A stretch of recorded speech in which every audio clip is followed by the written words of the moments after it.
Hoogganaa biiroo bulchiinsaaf nageenya Oromiyaa ta'uudhaan baatilee ja'a dura kan muudaman Birgeedar Jeneraal Kamaal Galchuu amma aangoorraa kaafamanii jiru.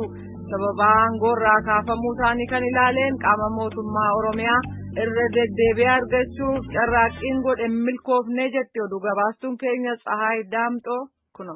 Birgeedar Jeneraal Kamaal Galchuun waggoota 13tiin booda waamicha muummee ministeera Itoophiyaa Dr. Abiy Ahmediin gara biyyaatti dhufuu isaanii kan dubbatan onkoloolessa 2011 ammoo muudamaan gara aangootti dhufee jiran.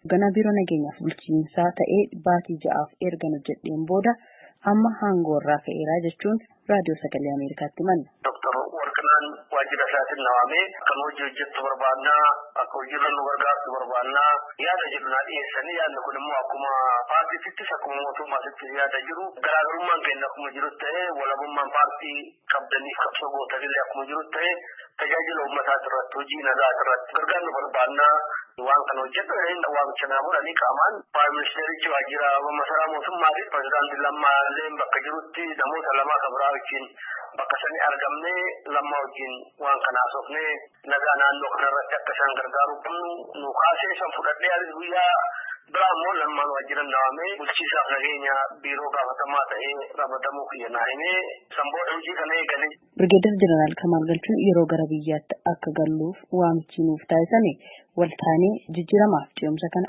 milkeessinaan waliigaltee godhannee karaa nagaadhaan qabsooftuu nuun jedhan muummee ministeera Itoophiyaa jechuun gara biyyaatti yeroo deebinu wanti ta'e garuu addaa jechuun dubbatan.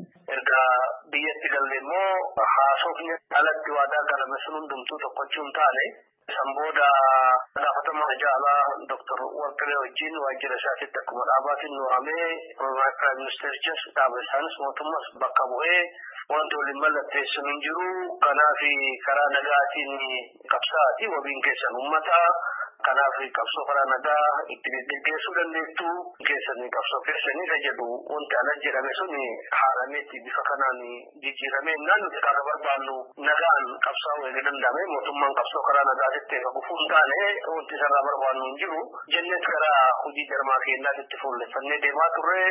Durumaaniyyuu karaa nagaa qabsaa'aa wanta uummata fayyadu hojjechuuf kanan muudama kana fudhadhee hojii eegale malee jedhan Birgeedar Jeneraal Kamaal.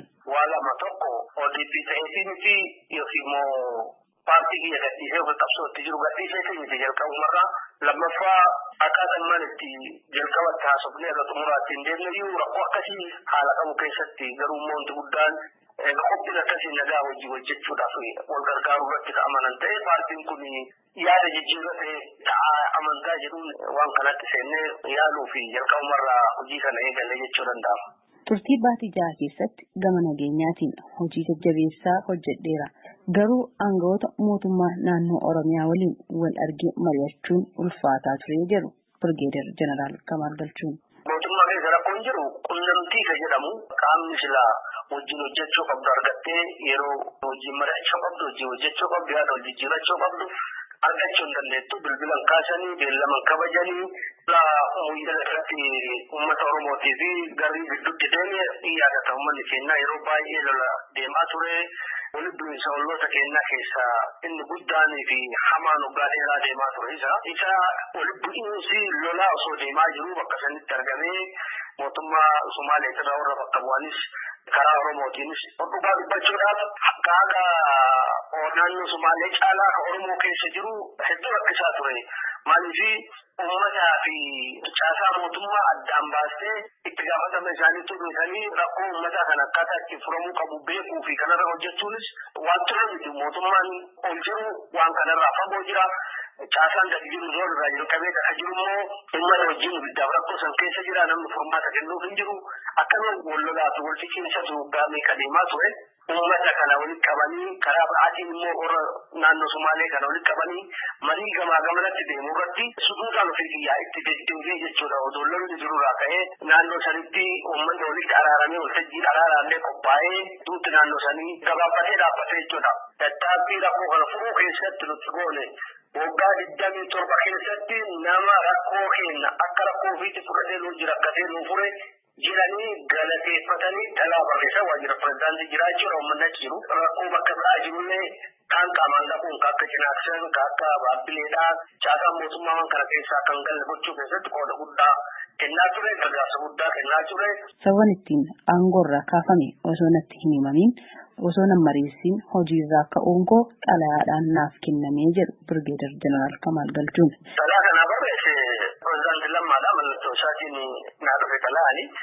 Garuu paartiidhaan mootummaa addaan baasee ilaaluu hin dandeettu asitti wal keessa makamaadhaa daangaan qabu hojiin jarmaatiif amma nama yeroo isaan kaasan yeroo isaan ramadanii beektu sin gaafatanii.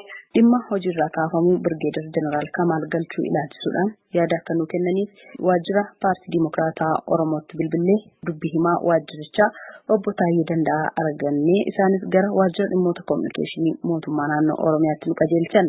Waajjira dhimmoota kominikeeshinii mootummaa naannoo Oromiyaatti bilbilee hoogganaa biirichaa obbo Admaas Daamxoo argachuu hin dandeenye bilbilli isaanii hin ka'u. Gabaasa raadiyoo sagalee Ameerikaatiif Tsahaay Daamxoo Finfinnee.